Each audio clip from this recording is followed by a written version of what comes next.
Hello, writers for screens, and welcome to Writing for Screens. Today's live stream episode is called How Do I Work When Things Are So Bad? My name is Glenn Gers, and I am the Chief Operating Everything here at Writing for Screens, a channel that I have created in order to take some of the skills and tools and insights that I gained when I was doing a 25-year career writing for TV and movies. On my way out of that business, I am trying to pass on those things to you in the form of short videos. There's 50 of them, 10-minute lessons, I call them. You can find them here on the channel. Down at the bottom, you'll see that there's a bunch of very brightly colored thumbnails for 3 playlists. These are the 3 playlists in close-up: Screenwriting Essentials, Screenwriting Tools, Skills, and Craft, and The Process, Being a Writer. Those 3 playlists, the first as you scroll down, are these 50 10-minute lessons. They are supposed to give you some things to try, just little bits and pieces. There's no grand system, things for you to try because you need to decide what works for you. Every artist is different. Every project is different. There is no one way to be creative. There is no way to be a writer. There is not even one way to write a movie script. So therefore, all I can do is say, here are some things that are parts of that process, parts of that work. Try them out, see which ones work for you. The ones that work, you use. The ones that don't, throw away, save for another day. That is all you need to do. That is your job as an artist. No one can tell you how to do it. They can only say, these are some things we tried, or I know tried, or didn't work. See how they work for you. That's it. That's the whole game. Having done the whole game, I then thought I ought to do some live streams. So I come every Wednesday at 1 p.m. Pacific time zone, except the next 4 weeks. The next live is not going to be till mid-January because I am taking a break. I will put a little video up about that after this is done. But right now I'm going to talk about a topic that's been on my mind. Things are bad. Things are bad. And the question is, how on earth, why bother? What's the point? How do you do this? So I'm going to talk a little bit about that. But when you are looking for me, and including over my live stream break, I will be on Substack. That is where I am putting new stuff up. That is where I'm trying to share my work process and what's going on with me and what I think and everything. It's all there. Substack, Writing for Screens. Try it. You'll like it. Also, if you like these lessons or my thoughts, you can find them all in this handy-dandy book that I have written. I will put the links to buy it down in the description. It is available now. You can go to your bookstore and order it. You can get it from Amazon. You can get it from Barnes & Noble online. There's a bunch of places you can get it. Okay, so with all that boilerplate done, with all that introduction that I have given in order to give people time to come into the live stream, I'm going to say hello to them and I'm going to get to my point. Hello, living bread from heaven. It is great to see you. I am having a pretty good day. Thank you. Hello, Jin Holland and Thomas Lewis and R. Fung and Hasko, who is not the pirate. Good morning to you, Hasko, here in the afternoon of California. Let's talk about how bad things are. This is not just about the fact that Netflix and Paramount are fighting over who's going to buy Warner Brothers, but I will get into that. But also just things are bad. Things are bad. So let's talk about Netflix and Warner Brothers and Paramount. It doesn't really matter which of these two massive conglomerates takes over Warner Brothers. The net result is bad. It is bad for the art form. It is bad for the world. For one thing, while yes, it does mean that in theory there would be one less streaming service you have to apply to, but other than that, there will be a lot less choice because the conglomeration, the consolidation of our arts into a couple of small outlets means that those outlets have control. They have reasons for only putting out a certain amount of material. They don't want to compete against themselves. And all in all, it's just bad. It's bad. A lot of people will lose their jobs. A lot of projects will have nowhere to go if they get turned down for whatever reason at one of the few conglomerates remaining that are producing screen art. There will be nowhere else to go as far as studio size projects go. And we'll get into that there are alternatives to that. There's a guy named Tim Wu, who's a very bright writer, who wrote in the New York Times an article which I have linked to in the description, which you may be able to get for free. They probably give away a couple of free ones before they make you subscribe. It's saying no matter who buys this, it's illegal, just in terms of the American laws against monopoly. But his other points were really interesting to me. One is, remember that both Warner Brothers and Netflix, and to a certain extent Paramount, but especially Warner Brothers and Netflix, started out, their histories are as very original companies, very unique companies, groundbreaking companies. He pointed out that Warner Brothers was the first studio to introduce sound to motion pictures. A lot of people were working on it, but Warner Brothers was the ones that committed to it. Warner Brothers always had a distinctive studio style back in the golden age, and it was very gritty. It was very down with the people. They also then moved into TV faster than other studios, and they opened up the idea of the superhero movie with the famous Batman explosion. And then they with HBO, which they conglomerated back many years ago. HBO was remarkably unique in the world of television and home video. So we're talking about a very, very independent, unique, bold company. Netflix, likewise. I mean, Netflix started out very cool. It was saying, hey, you don't have a video store? We have a gigantic warehouse. We can stock more than you can possibly get in a video store. And therefore, here, have some discs. Then they opened up the concept that you could do that by streaming. These are the streaming shows, streaming, binging, seasons, that whole thing. That was Netflix, and got to give them credit for that. But what's happening now is the companies are becoming less original. They are becoming more safe and conglomerated. While they say they want to serve everyone, the truth is, as these companies conglomerate, they do not do well with creativity. And so there was a quote from Tim Wu that I really quite liked in this article.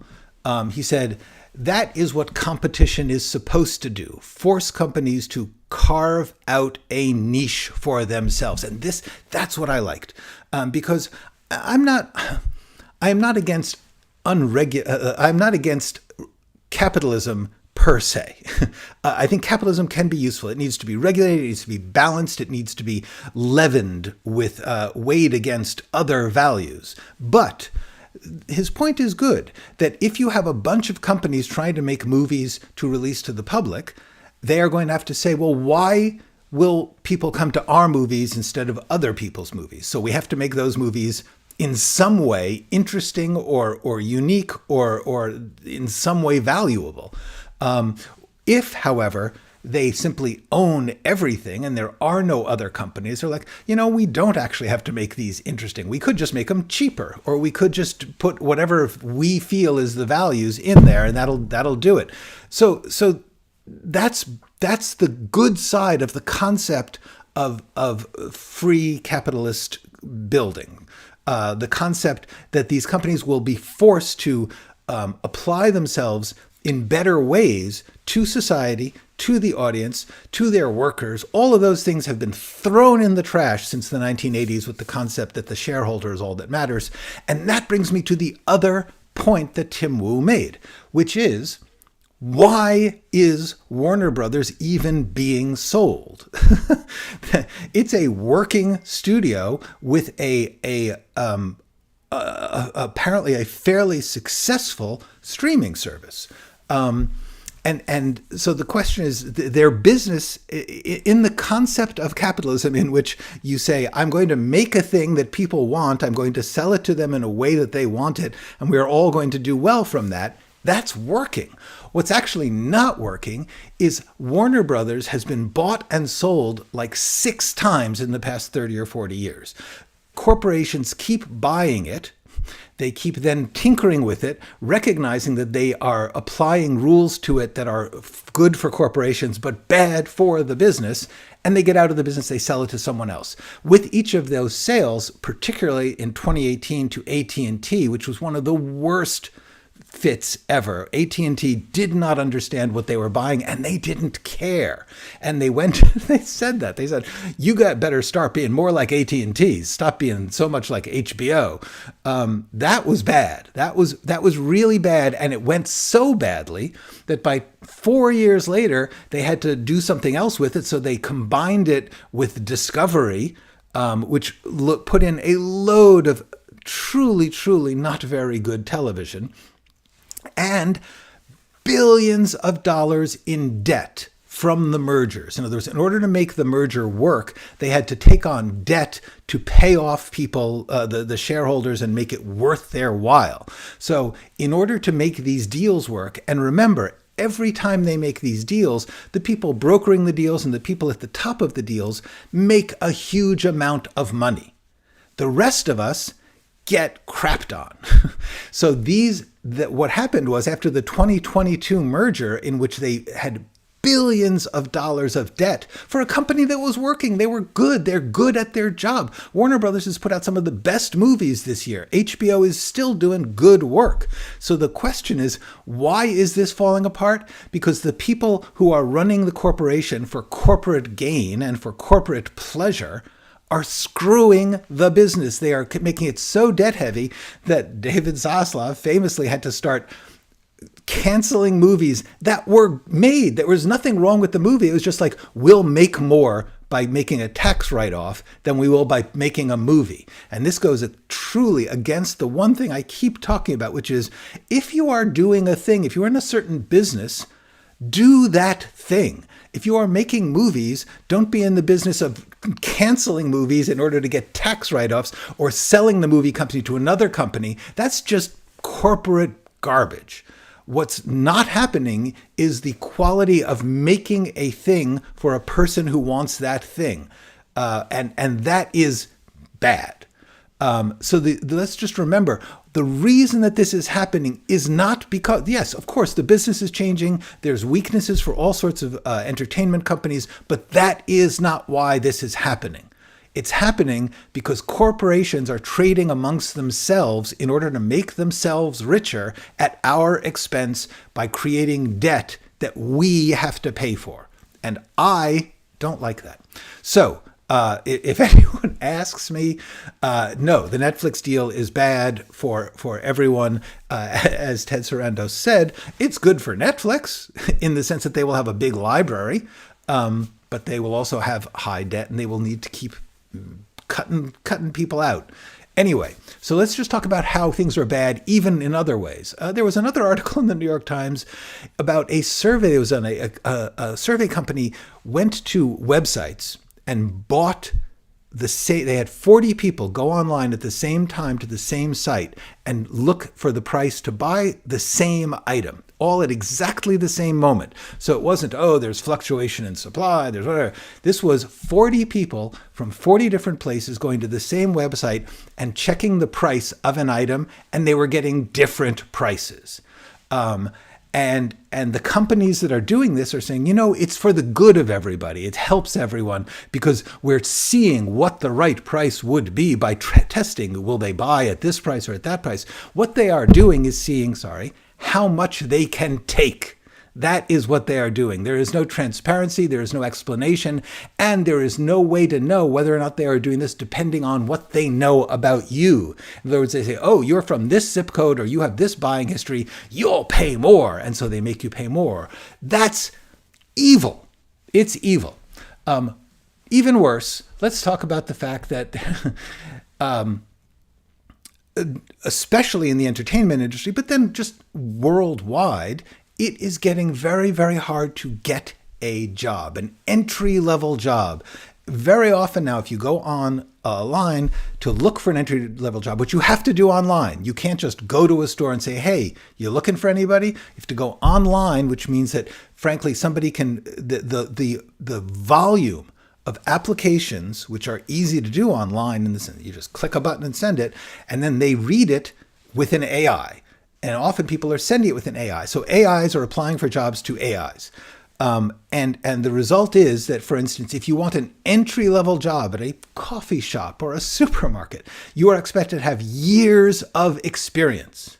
This is very, very, very bad. Furthermore, once you get the job, you are expected to work more and more with less and less benefits or worker support, less and less people working with you because they're trying to cut jobs, and surveillance technologies. In other words, your boss knows if you look away from your screen, your boss knows if you use your phone, and they will punish you for it. So this is just bad. This is just bad. And as an artist, as a creator, we are trying to work through this system of these corporations which have created this technology. The technology, may I add, I think is beautiful. I think it is amazing that we can make movies with our computers and our phones. It is amazing that I can reach out to you here and go, hey, and talk about what I want to gripe about. But I will end on a positive note. Do count on that. Those platforms, these are all platforms. They are the ways that YouTube, Facebook, Instagram, Substack, they are all essentially saying we are going to be a place where people can gather, and the people who want to see stuff and the people who want to put out stuff, the people who want to talk to each other, they'll just do it at our place, which is great, except they are not neutral. They are steering.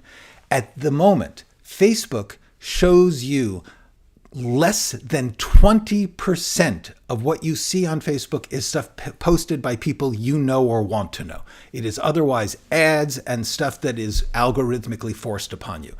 Instagram, it's 7% is the stuff that you ask to see. So my point is that if you are using these formats, and this includes just about everything online, because almost everything online now is algorithmically steered and advertising based, if that means that the friends, your friends on Facebook, your friends on YouTube, on whatever it is, they are your audience. In other words, if you are trying to get a video out there, you make a new comedy video and you want to put it out there, the algorithm is steering in certain ways, and the amount of actual honest communication between people is being cut down to, like I said, 1 in 5, 20% or less. This is bad.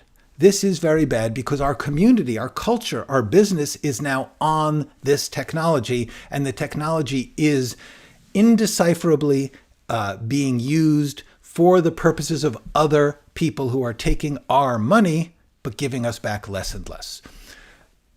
Okay, not only that, but we're all going to die. And I just wanted to add that in because in my personal experience, I'm an old guy, and I'm knowing a fair number of people who have serious health problems. But even if you are young, we all have limits. We have limits upon us, and that's really what I'm getting to, because all this badness is infuriating, but so is the fact that our bodies are going to fail. So is the fact that we can only do so much. So is the fact that when we take on projects, we have to also work jobs and do all this stuff. There are terrible, terrible pressures on all of us and limits on all of us. I am personally facing the fact that I, by nature, take on too much. Now, this is not a conglomerate's fault. It's me. I'm the problem here. But what is interesting to me is that as I was dealing with this issue and the larger public issues, I realized they have the same answer. Because I no longer have the stamina or the time to do all the things I intended to do that I thought, oh, I'll just put that in the pile of things to do. Not going to get to do that. Which is not unlike saying, oh, I'm going to make a movie and then I can't get it out to the public. It's always the same thing. You are facing a limit to your reality. You are facing a limit between what you want to do or even can do and what reality will allow you to do. How do you keep working in the face of that, especially when those limits get really tight, when you can't reach enough people, when you can't make any money, when you have to work 3 jobs in order to support your art. Yes, definitely vote for people who are against this stuff. Work systemically to change the world. But I'm just going to talk here about what you can do as an artist in the face of things being bad. Anything from corporate conglomeration to personal mortality. The same things are going to apply every time, which is you need to give up a little. You need to try to work within your reality. And if your reality is that you can only reach a public of 5 people who happen to be at a park when you do a public performance of your script because that's the only way you can get it out there, then that's your reality. If your reality is you only have a 15-minute break between your 2 jobs, then try and do something that you can do in the 15 minutes. You need to work within your reality. You need to accept your reality. You need to see your reality. You're always going to be working to change your reality, but it is very, very important for an artist to work within the limits that they are facing, whatever they are. They could be that your government will not allow you to speak, or it can be that you're old and the whole pile of projects that you intended to do, you just can't do. Those are both realities. And the most important thing is to not keep going as if the feeling of your desire is more important than the actual process by which you do things. And you have to pay more attention to the process by which you do things and say, realistically, what can I do? What can I do that no one can stop me from doing? What can I do? And that includes yourself. What can I do? And like I said, that means to a certain extent, you want to give up a little. Work smaller until you've got something going.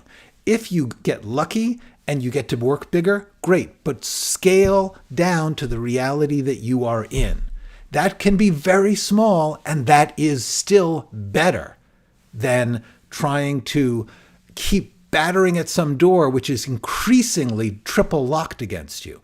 Yeah, keep knocking if you want, but I would say knock by doing your work in your way that no one can stop you from doing, which means very much, especially in bad times, if you can't get in, if there is a lock on these companies, if there is a lock on the technology, if there is a social or political or personal problem which is keeping you from being in the game, be an outsider. And when I say be an outsider, I do not mean, and this is very important, that does not mean you're simply using outsider as a way to get in. Literally be an outsider. Stay outside. Say, I am going to devote myself to being an outsider, to working independently in things that are within my control. And then if somebody wants to work with me, they can come to me. They can accept me. That's cool. But I am going to do my thing. That's the key to outsider art. This thing happened, the concept of outsider art in terms of visual art happened to coincide with independent film and a lot of other stuff where people were saying, we need an alternative music, indie film, outsider art. They all happened at around the same time in the 80s and 90s of the last century. The problem is, at that moment, they also became picked up by the bored, bigger culture. In other words, indie film was picked up by studios, and the mythology became, you make a little $5,000 film, you put it on credit cards, then you get it to Sundance, and some big company picks it up, they pay you a fortune, they introduce you to movie stars, they finance your next film, you are in. There's newspaper articles about how you sold your blood to make the movie, which Robert Rodriguez did, but damn, he has talent. But the main thing is, that was a thing that had to be an event for the larger business. And so what happened was very quickly, indie, outsider, alternative became simply a genre of the mainstream. That's not outsider. That's not the real outsider. The real outsider is the person who says, I am going to work in my barn. I am going to Xerox my zine. I am going to go to the street fair And I may do that the rest of my life if I can do what I want. Now, absolutely. Does it still get very, very hard to do that when you have to work 2 or 3 jobs? Yes. I am saying see what you can do under those circumstances. Don't keep steering your independence towards the values of the mainstream. That's where you get screwed. That is where the system turns it all into Charlie and the Chocolate Factory and American Idol. And every indie singer stands up and tries to do cover songs instead of being who they are. And they're talented. Many of them are talented.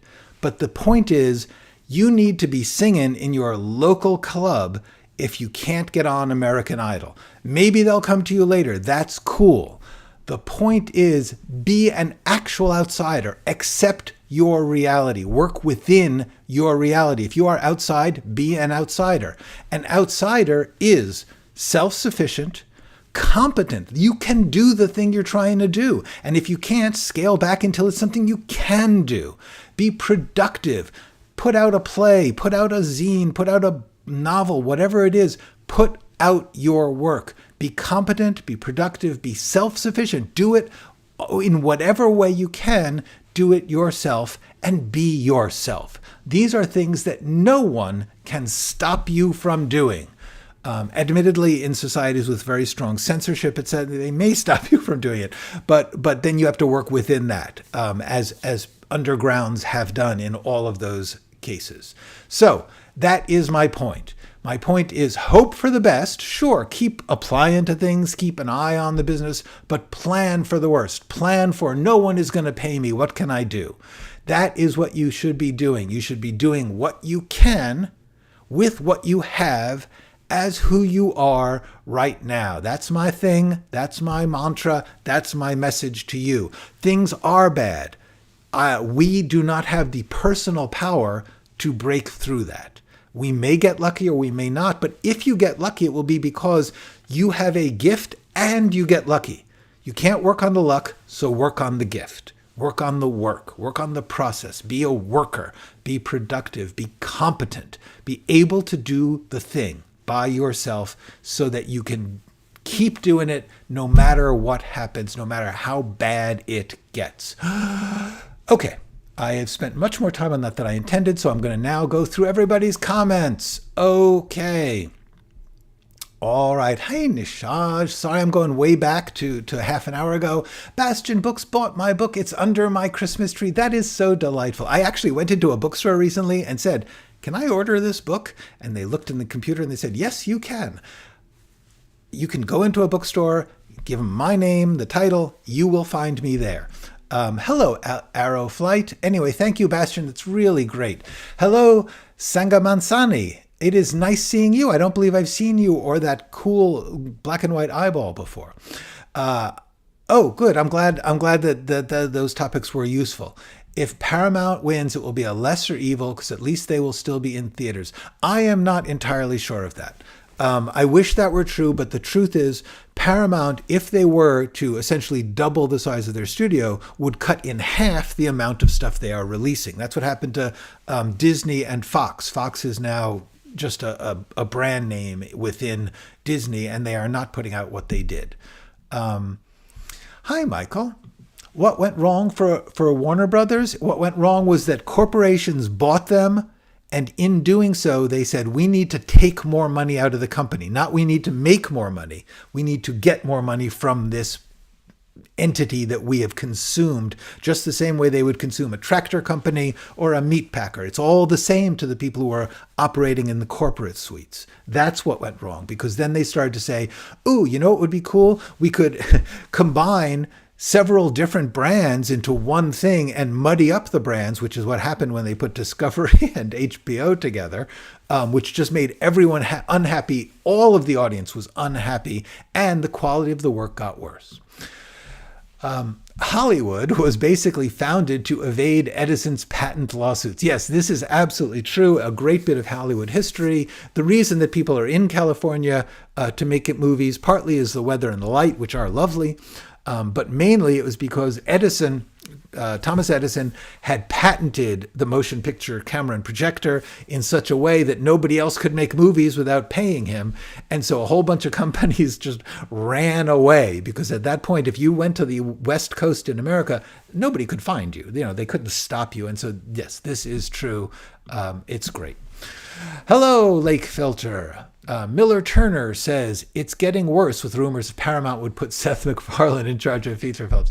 Honestly, if Seth MacFarlane was in charge of feature films, I wouldn't be. He's a very talented guy. I don't believe that Seth MacFarlane would just make Seth MacFarlane films. It's sort of like James Gunn taking over the DC universe. If you get someone who is talented and respectful of the art, it can be okay. So Seth MacFarlane, the guy's very talented. I would give him the bit of room to move. I don't understand because they started out. I don't understand because Netflix started out so great with House of Cards. How can the quality of new shows be so bad? It is all quality without quantity without quality. Yes, this is partly true. There still is some quality work being done because they have slots open for talent, but they also have slots open for machine-made garbage. The workings of Netflix are complex, and I already took a half an hour, so I don't want to get into that too much, but certainly one of the main reasons is when companies outside of entertainment decide to apply business models to art, it tends to hurt the art. And it happens over and over. All sorts of different companies have done this. It almost always doesn't work. The new movie Eternity was great. It proves movies can still be... Oh my gosh, there are a lot of great movies this year and a lot more still to come. I'm very excited about Die, My Darling, and I think that's it. The new Pattinson, Jennifer Lawrence movie. There's a ton of movies coming out, and there are a ton of movies have come out this year that are brilliant. We are at this weird moment when within this system, art is still getting made. The question is, will that continue? But no, at the moment, there is still room to move. The question will be what happens as the venues close, as the companies are folded into another. Are you afraid of James Gunn being fired when Warner Brothers is sold? No, I mean, they know that he's doing a good job and he's making a lot of money, and Superman was a blast and Peacemaker was amazing. So I think that James Gunn is safe until... I think it's more likely that James Gunn will quit than that James Gunn will be fired. But who knows? I think they were preparing us since movies like You've Got Mail. This is true. The huge corporation absorbing every other business needing to be loved. Yeah, You've Got Mail is in fact about this, but at the time it was Barnes & Noble, which is really funny because now Barnes & Noble is one of the few holdouts for actual brick and mortar bookstores, and they're actually working on making those less corporate and soulless, and I got to give them credit. Barnes & Noble got a new CEO who said, how about if we don't make them all the same? How about if we say every store should relate to its own community, even its own architecture? Let's try and make them places that people want to go. So weirdly, Barnes & Noble is now small potatoes, and is striving to do good. How about I buy Warner Brothers to save cinema? I might try and buy a Warner Brothers DVD or two. Other than that, I'm afraid I gotta pay my rent. What do you think about crowdfunding movies? I think the only way that crowdfunding movies works is you have to have a crowd already, which means you already have to have an audience. You're only going to have an audience if either there is something about the movie that is unique. Like if you're doing a story about a certain community that has not been in movies, that community might say, hey, we'll chip in $5 a piece to have you make this movie about us. That's one way that crowdfunding works. The other way that crowdfunding works is that if you've been building an audience, if you've been saying, I'm going to do a little video a week for 5 years, and you gather up an audience, then you can crowdfund from them because they like your work and they want, it's like, it's an advance. You're saying, hey, you like my stuff, I want to do this thing. Will you pay for your ticket in advance, essentially? Those are the ways that crowdfunding works. Otherwise, you're just begging for money from your friends, and that's just a bad plan. The alternative to crowdfunding is make it cheaper. You can make a movie for really, really close to nothing. I mean, assuming you own a phone or a computer, you can probably buy a used camera and a decent microphone.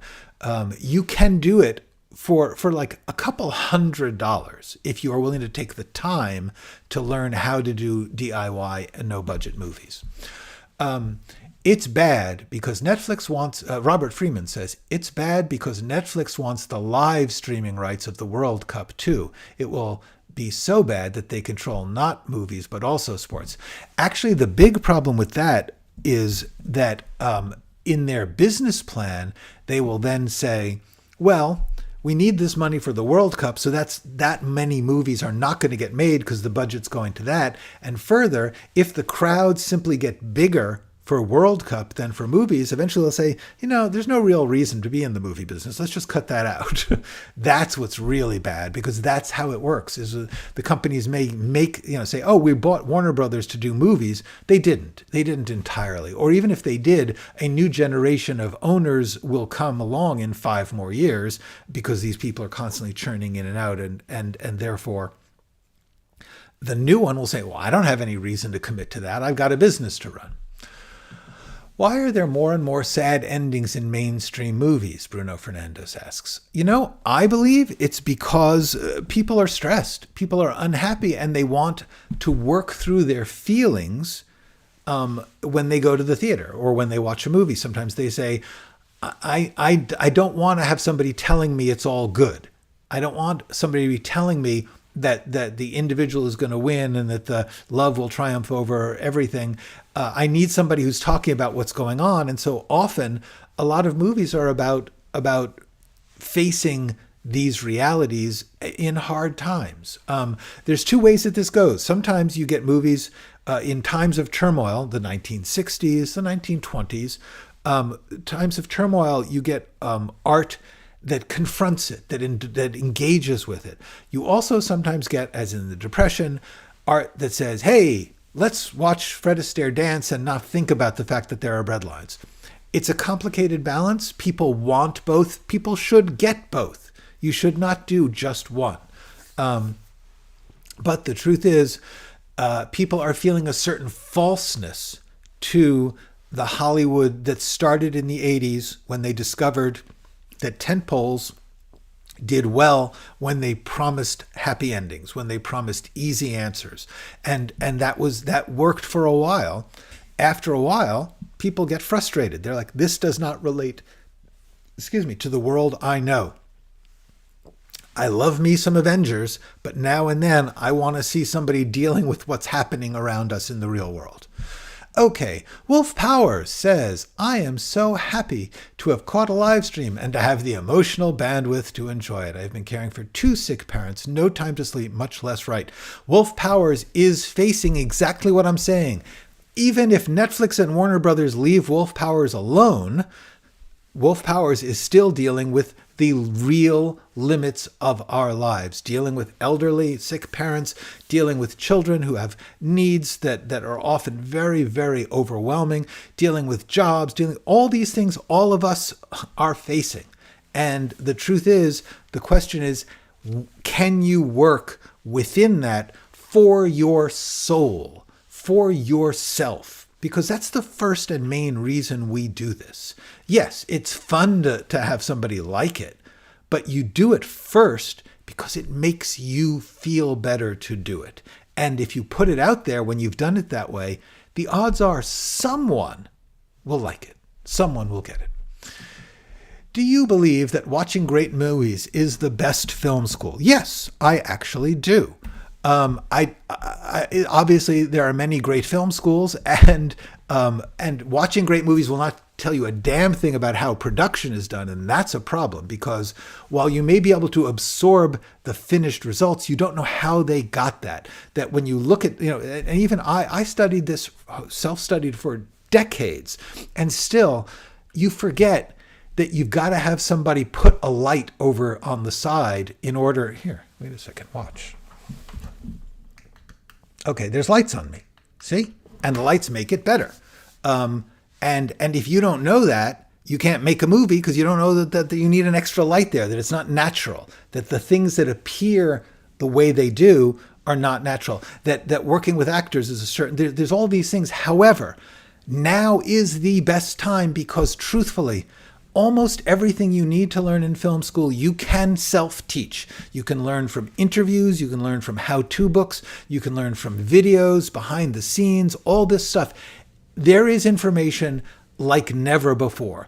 It's hard work to learn it. It's also hard work to go to film school. So, do what you can do. If you can get into film school and you can afford it and you want to go, great. But yes, watching great movies and bad movies, watching all sorts of movies, watching movies that you don't like, movies that you don't understand, watch all sorts of art and take it apart. As one genius filmmaker said, Take Art Apart is a video I did about how to study the work on your own. And it's good because it means that you can tailor your film studies to yourself. I would also suggest that you look at this video. 4 things you need to know. Because that talks about taking art apart and also taking the business apart, a lot of other things, and taking yourself apart. Anyway, the answer is, can you self-teach? Yes. Are there good things about film schools? Yes. Okay. How can the format not be confusing when I have 2 timelines of the same characters? One 1990 in the present, one 2025, but all of the same people in parallel timeline intervening. I assume you mean that the 2 separate the timelines are running parallel and that you're cutting back and forth between them. Not a problem. In a script, in a film, there are certain things you do to identify timelines. Famously in Eternal Sunshine, Charlie Kaufman's film, Eternal Sunshine of the, I can't remember what kind of mind it is. Anyway, Kate Winslet's hair cued you as to what she had, different hair dye in different timelines. Sometimes you have somebody have a mustache, or you just have a different film look to the whatever it is. In a script, the way you identify that is in what they call the slug line, the scene line, the interior, some location, time. Every script has is broken into scenes. If you want to know more about that, somebody made a brilliant video in which they explained this. Script format made easy. Please look at that.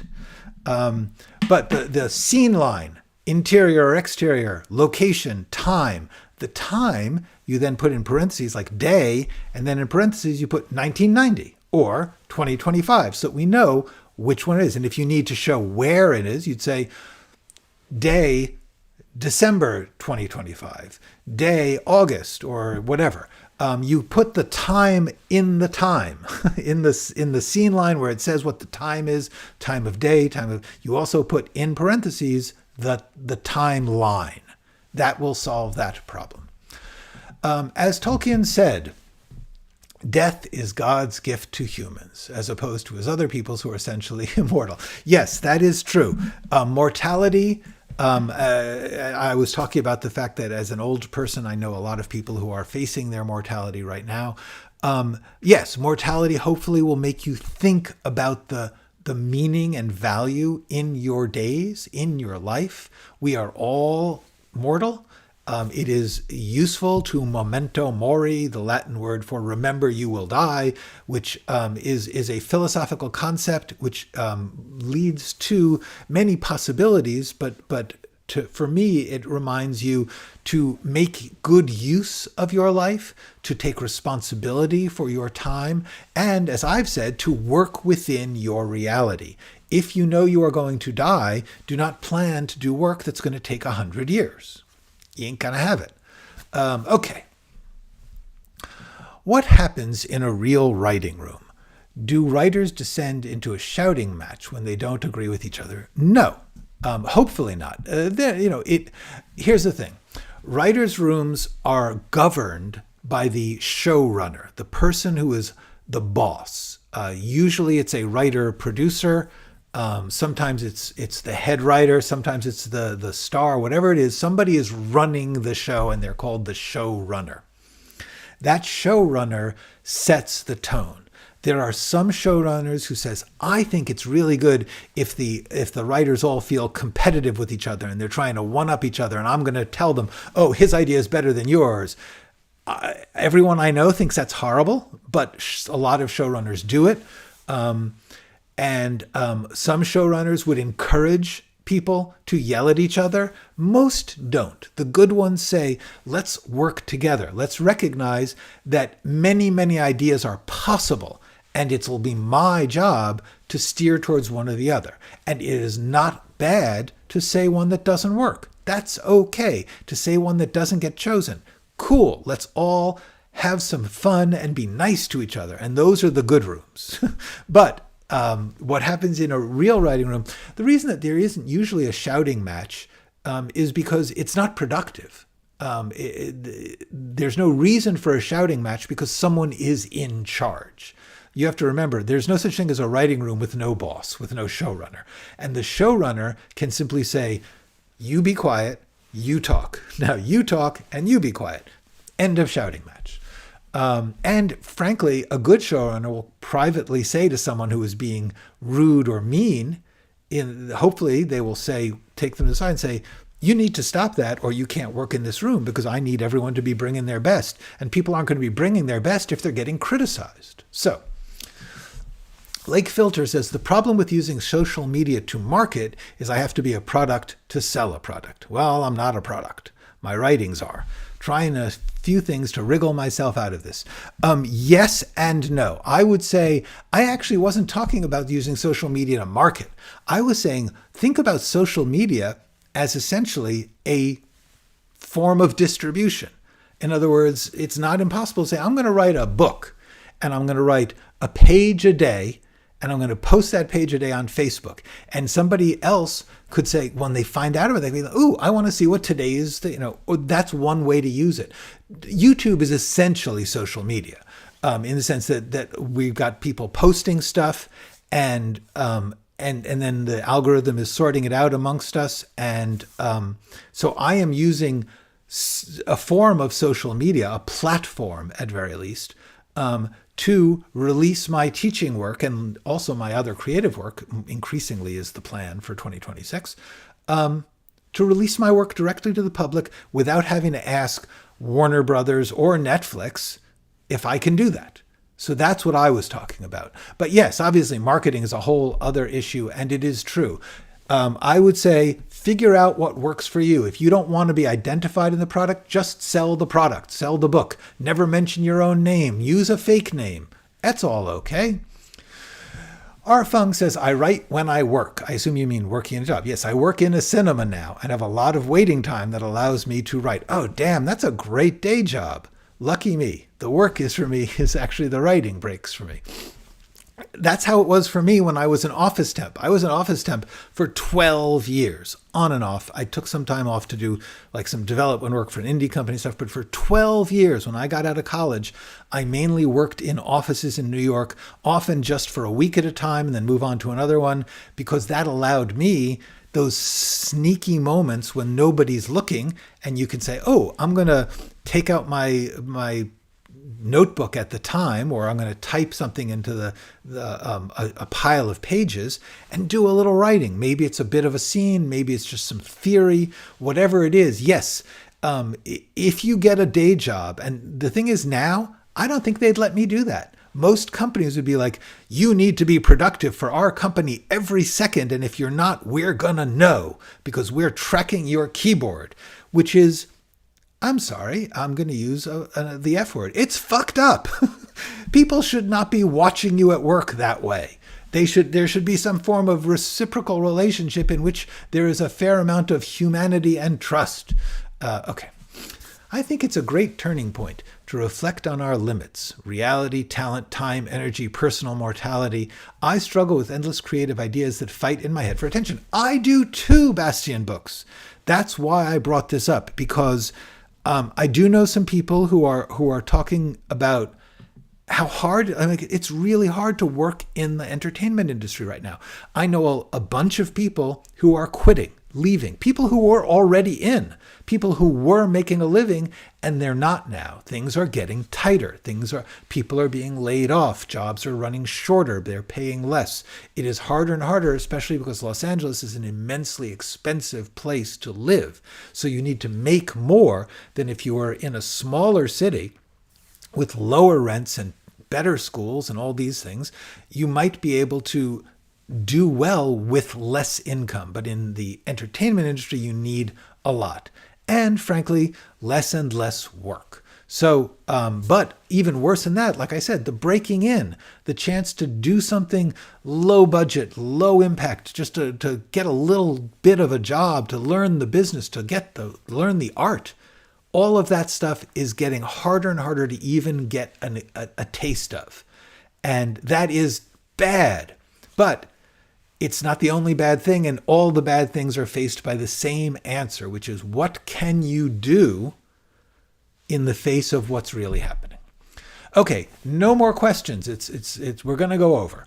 We're going to go over why are there more open script calls in the horror genre from production companies than any other genre? Because horror films currently are one of the few genres that seem to be selling all right. In general, different genres have waves of attention.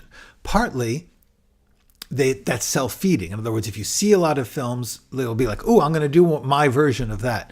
But also, I do believe that horror films are a way that people vent their anxieties and their fears and their doubts. And so horror films are a way to, without lecturing or analyzing, to cause people to feel those things and ideally to release that feeling. And that is part of the value of art. It's the same element as tragedy. You'll see very little tragedy in our current society. The concept of tragedy has taken on a scolding, scholarly. People don't want to see a dark, a sad story, but they'll watch a horror story, which is frankly darker. Why? I don't know. But I believe that tragedy has veered into horror, and that horror films tend to come up in the public attention often in hard times. In the 1930s, there were a bunch. In the 1950s, there were a bunch. Times when there are great stresses on society. Okay. Once again, no more questions, please. Patrick says, I've thought about what's next for my screenwriting journey, and I might aim to get on the Brit list, UK version of the Blacklist, but I'm so inspired with the idea of being an outsider. Okay, this is great because you can do both. That's what I'm saying. A real outsider does the outsider thing. It doesn't mean they would spit in the face of, if they apply to the Brit list and they get on, they wouldn't go, oh, screw you, I'm an outsider. They say, no, an outsider has been taken in to the machinery of business, and I will see what I can do within that. I may, to a certain extent, sell out a bit. I may say, okay, I'm going to collaborate with this business because they have their needs and I have mine. And that's how people work. They say, okay, what can I do to give you what you need? And I'll do what I need. If that works, beautiful. But if not, some outsiders will say, you know what? I'm going to take the money and run. I'm going to go do this piece of crap for them so that will pay me to take a year off and do my own indie film. Also cool. What I was saying was that simply you don't want to be an outsider. It has become the mythology of independence or alternative is simply, this is a way to get in. And so the outsiders are steering towards the mainstream. They are gearing their outsider film to be as much like a mainstream film as possible. And I feel that's a waste of an opportunity. An outsider can do whatever they truly feel. If what you truly feel is mainstream, great, do that. You'll still have to be somewhat inventive because of the limits that you are under. Great example, Rian Johnson. Rian Johnson, who's currently got a new Knives Out movie. He's got a Knives Out trilogy. I loved it, thought it was great. His first film is called Brick, and you should see it because it is definitely offbeat. It is definitely outsider. What it basically is he took a hard-boiled detective story and he did it in a Southern California high school in the 1990s. It's a brilliant and weird and fascinating, and you can see how talented he is. But the point is, he had mainstream aspirations. He liked detective stories, but he's like, how can I do the outsider? How can I do the version that applies to the world I'm seeing? And that's what's really cool. So, Patrick, the answer is be an outsider. Apply for the Brit list. If you get in, take it, do it, enjoy it, and don't be rude about it. Enjoy the opportunity to take your talent. But what I'm saying is the best way to get recognized by the inside is to do your outsider work as competently, as productively, as authentically as you can. Do your thing. Get good at doing your thing, because once you get in, the stakes are high and everything's coming at you and it's overwhelming. You need to have your skills and your beliefs and your talents already solid. That's the point of being an outsider. Yes, if you get in, it's lovely. But if you don't you want to say, I made 10 films. I made 10 films for $100 each. It took 5 years each. It was really hard, but I made them. That's what I say. I read Sony's acquisition of Columbia made gubernatorial Goober and Peters heads of studio. They spent more money on personals than production. Yes, anyone who is interested in this story, there's a book by Kim Masters and someone else. I don't remember who else. There was a book about the disastrous Goober and Peters were producers. They took over Columbia, Sony. It was bad. It's a great book. It's very gossipy. I can't remember the title of it offhand, but Kim Masters, who does a great radio podcast show here locally in California called The Business. Kim Masters, The Business, great show. Anyway, if you want to hear what Hollywood's thinking about Hollywood, Kim Masters' show The Business is great. Someone who is lower class living on a council estate. Patrick is someone who is lower class living on a council estate. I think working to being an outsider is my best option, much like Britain's own Alex Cox, director of Walker. Alex Cox is the director of Walker. Even more, Alex Cox is the director of Sid and Nancy, which I love. And even more than that, I believe Alex Cox did Repo Man, which if you have not seen the 1980s Repo Man, there's several Repo Man after that, but Alex Cox's Repo Man, dynamite. That was when indie was indie. That was Alex Cox is nuts. But Repo Man is a blast. So is Sid and Nancy, but it's not as fun. It's not as fun because it's a tragic story. I am trying to establish myself as an icy cold thriller writer with tragic endings. All my teachers, friends, and family say that's a stupid brand, but that's what I love. I don't love happy endings. Campos Roberta, do your thing. You can make a list of thousands of brilliant, profitable, famous, highly regarded stone cold thrillers with tragic endings. They're great. Don't listen to them. What do they know? Just honestly, truly, if anyone who's going to tell me like, oh, I want to do this, and my friends and family and teachers say don't do it. The question is, what do they know? Like, what is their evidence for how that is not true? When I guarantee you, Campos Roberta, look at some work you're doing Look at things that you love and say, like, that did well, right? Because they do. The stone cold thrillers with tragic endings are powerful stuff. And if that's what you do, do it. Do it. There is absolutely no reason to believe that chasing some model that somebody else says, well, this is what's going to be popular, has ever worked. It does not work. What works is doing what you love and doing it well and finding the audience, even if it's small. And Julia Jade from 1918 says, be a John Waters, which is an exact example. Now, admittedly, it was a different time, but John Waters, working in Baltimore, made little, extremely transgressive comedies, very shocking, very insane, and got picked up by a cult audience. And then the cult audience stirred the interest of the industry. And then John Waters got to work in the business. But John Waters stayed, to this day, stays himself. And I had mentioned earlier that I read once that when he started his first films, he couldn't even release them. He was working in Baltimore at a time when there was a censorship board. And so therefore, he could not put his films into theaters. So he showed them in like community centers and school gyms. And his first two movies never got released publicly until the later ones got big.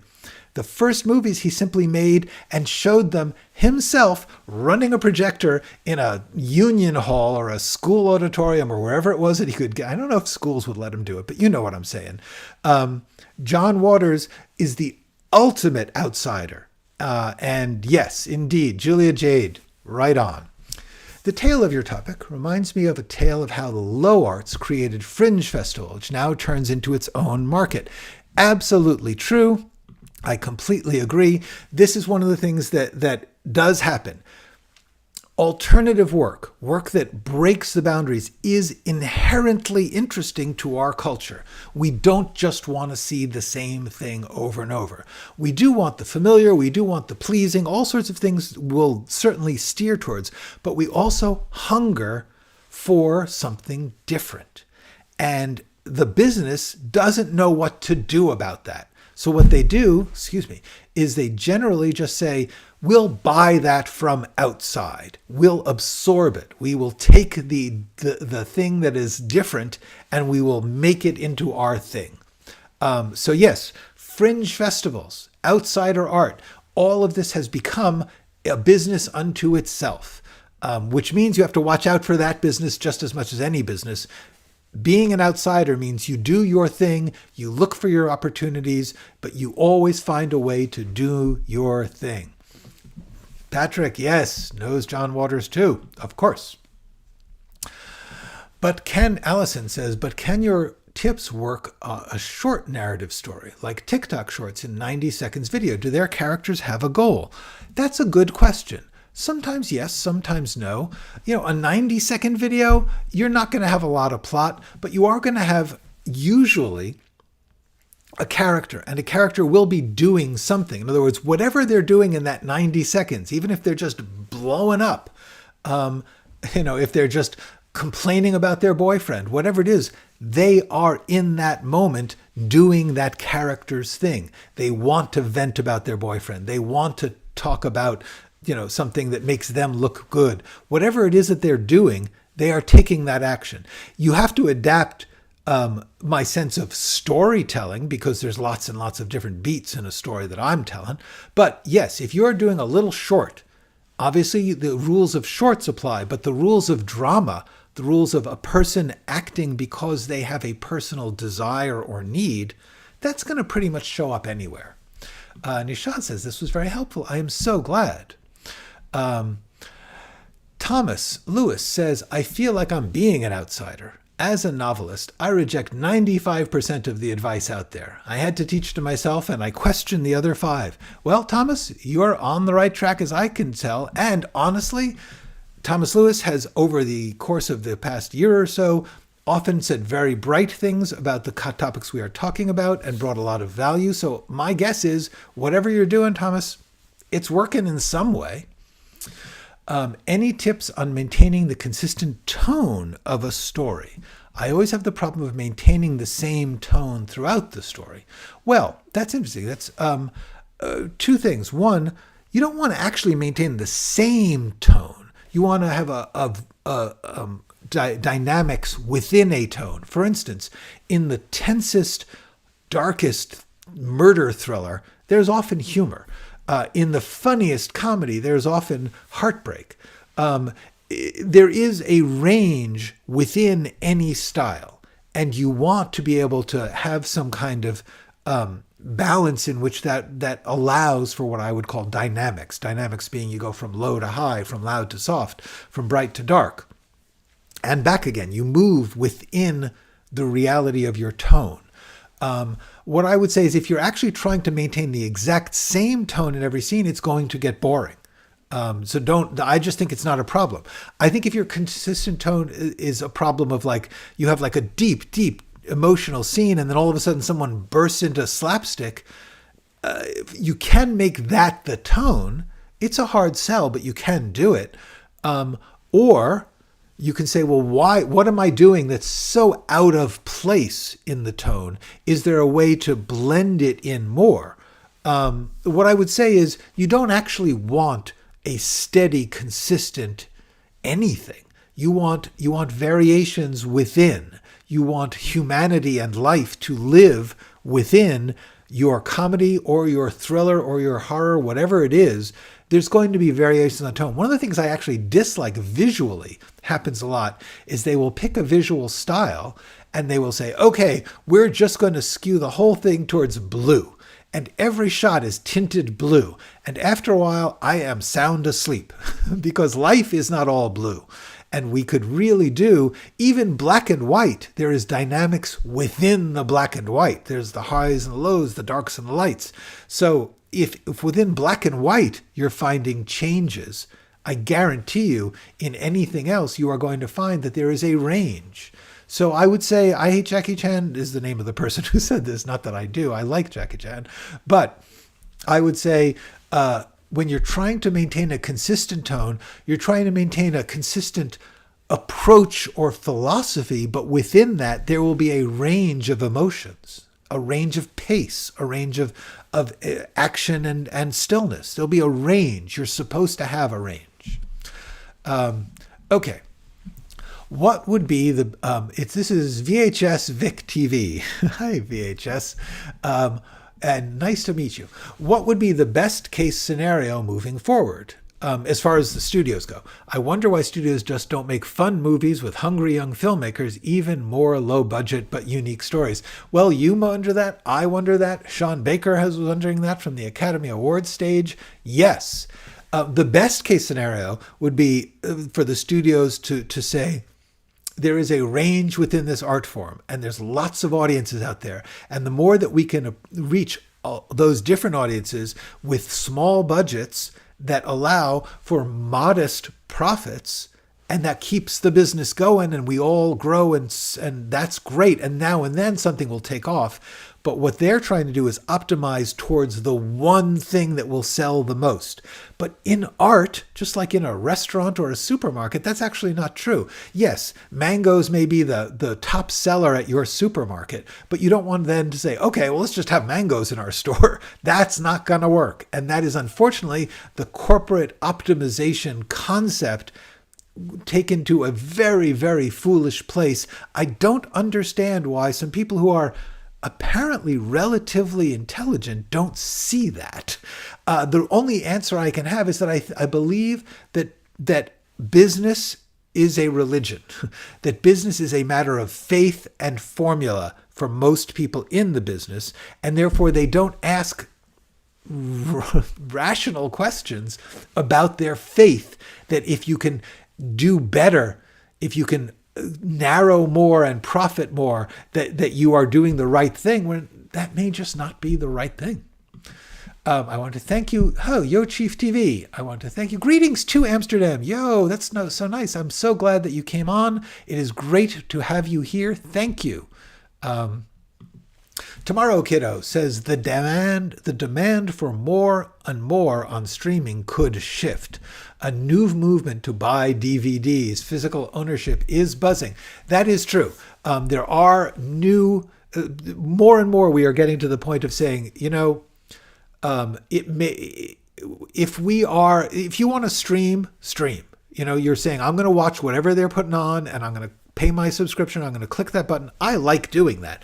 But yes, if there's something I want to own, I want to own it. And currently, if you buy something digitally, you don't own it. They're going to take it back at some point. So yes, physical ownership, actual books, actual physical playable movies, those are things that hopefully may rise again. Okay.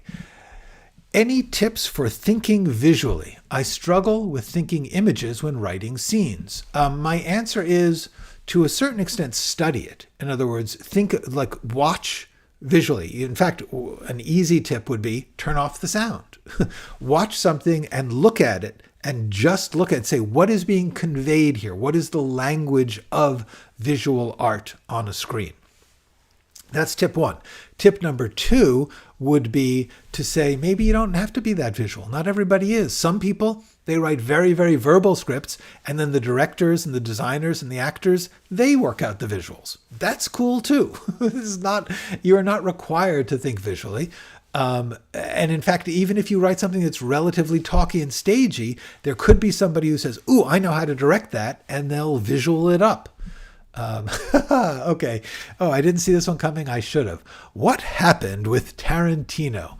When did he become a bitter old man trashing everyone in Hollywood? The truth is, he was a bitter young man trashing everyone in Hollywood. It was just kind of fun back then. Tarantino is this is my opinion. I do not know Tarantino.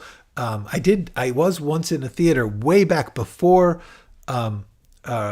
Reservoir Dogs came out. It showed at a festival that I was at, and he came and showed the movie and he talked afterwards, and it was really cool because nobody knew who he was and he was himself, and it was really fun. My personal opinion on Tarantino is he is a powerful talent. In other words, he's just got the chops. He knows how to write interesting things and to direct in interesting ways, and he gloms in a lot of interesting different kinds of influences, but it's limited. It's narrow. It's small. He is not big on thoughtful characters. He is not big on depth of thinking, honestly. He is great at film. He is a creature of film storytelling. And as a result, the contents of what he says and does are often immature and trashy and not very smart. It's very much like listening to a middle school kid saying, oh, that's bad and that's good, as opposed to thinking, well, there may be value in things I like and don't like. He's kind of spoiled. Everyone has loved him from the start. He has been celebrated probably more than is healthy. And he clearly has a very strong ego. And therefore, he just thinks everyone wants to hear what he has to say.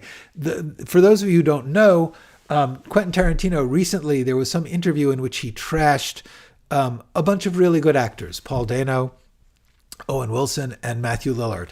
And said they were bad, and he's wrong.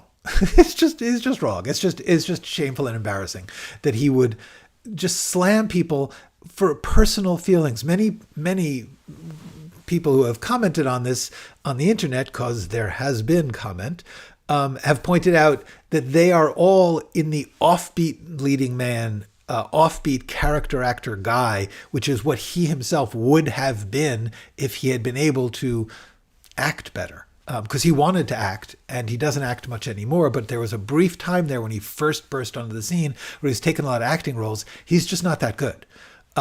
He can do his thing, but he can't really act in the sense that those other actors really can act. They can do... Matthew Lillard actually had a phenomenal bit in Life of Chuck, the recent movie. Just a one scene, but it is beautiful. And he's funny and he's smart. Clearly, Paul Dano is a terrific, marvelous actor and great filmmaker. I don't know what to tell you. Tarantino is spoiled. He's privileged. He thinks that everyone wants to hear his opinions because people have always wanted to hear his opinions. So therefore, he has reason to think that. I've read his book, and what I can say is about 20% of his insights are dazzling. He will pull in something you didn't know. He will have some insight into some artist or some film genre that's really great. 4/5 of the time, he's just another person spewing his own opinions and being very disrespectful to anyone else. So therefore, all I can say is I believe Tarantino has not changed. I believe that it just got uncomfortable. Spotless mind. Eternal sunshine of the spotless mind. Thank you, Haska the Pirate. We were talking about how to identify different times, and one way was in Eternal Sunshine of the Spotless Mind. Hair color did it. Rich Miglio said Tarantino got married. I don't think so. If you look back at his interviews when he was just breaking out, he was doing the same thing. We just thought, ooh, cool. He's being, transgressive. Okay, Watson Neal says, but if you're self-taught in YouTube, how can you meet people to make a film together? Very valid question. The answer is, obviously, you would have to do it on YouTube in the sense that, I guess it would be possible, and maybe somebody should do this. I mean, set up a platform where people can congregate and get to know each other and share who want to be filmmakers together. In various individual locations, they have places like film clubs, places where they screen shorts and filmmakers get together.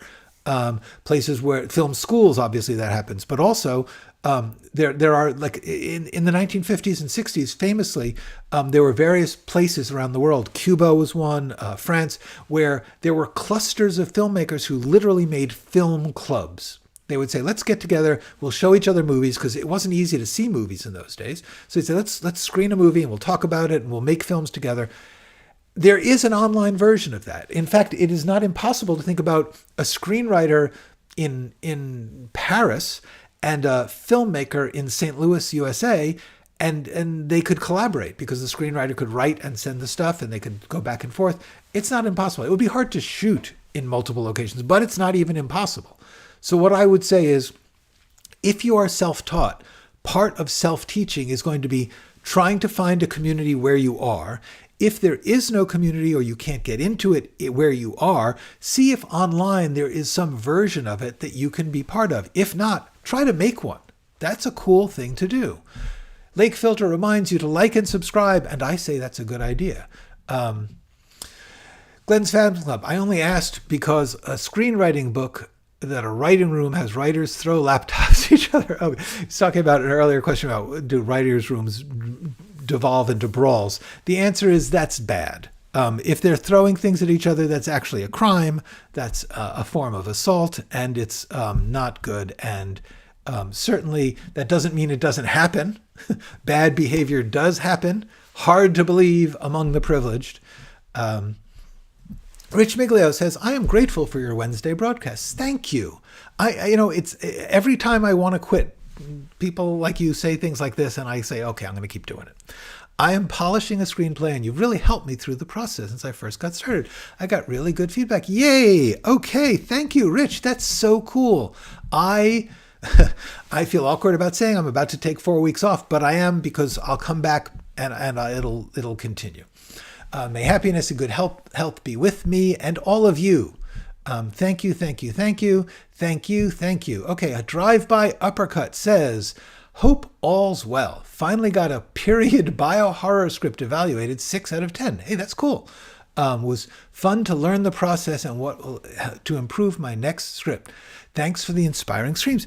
Damn, thank you, drive-by uppercut. And feel good. 6 out of 10 is good.